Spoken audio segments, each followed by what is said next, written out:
Hi hello moments Shri ఉమానాగలింగేశ్వర స్వామి వారి ఆలయం. భక్తులచే స్వయంగా నిత్యము పూజలు అందుకుంటున్న శ్రీ ఉమానాగలింగ స్వామి వారి ఆలయాన్ని మనం ఒకసారి దర్శించుకుందాం. శ్రీ ఉమానాగలింగేశ్వర స్వామి వారి ఆలయంలో ఎన్నో ప్రత్యేకతలు దాగి ఉన్నాయి.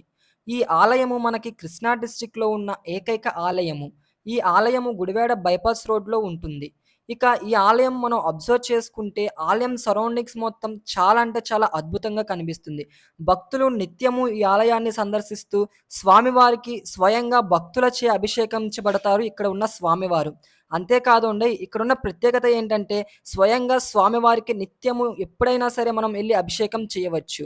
కాకపోతే ఇక్కడ అభిషేకం చేస్తున్న టైంలో కొన్ని నియమాలు కూడా మనం పాటించాల్సి ఉంటుంది. ఇక్కడ మనం స్వామివారిని కొబ్బరి నీళ్లు మరియు పసుపు, కుంకుమలతో అభిషేకించకూడదు. స్వామివారిని కేవలం పాలు లేదా ఏదైనా నదీ జలములతో మాత్రమే అభిషేకించాలి. అలాగే ఈ స్వామివారి ఆలయంలో మనకి దక్షిణామూర్తి స్వామివారు కూడా మనకి దర్శనమివ్వడం జరుగుతుంది. నవగ్రహములు అలాగే స్వామివారికి దీపారాధన చేసుకోవడం కోసం అనువైన ప్రదేశములు కూడా ఈ ఆలయంలో మనకు కనబడుతూ ఉంటాయి. ఈ ఆలయంలో భక్తుల సందడితో నిత్యము చాలా అద్భుతంగా స్వామివారు అభిషేకించబడతారు. అలాగే ఇక్కడ మనకి స్వామివారు లింగ రూపంలో అలాగే నాగేంద్ర స్వామివారు కూడా మనకి దర్శనం ఇవ్వడం జరుగుతుంది. స్వామివారిని మీరు ఈ విధంగా దర్శించుకోవాలి. ఇక్కడ మీకు స్క్రీన్‌లో కనబడుతుంది కదా! ఈ విధంగా స్వామివారిని దర్శించుకోవాలి.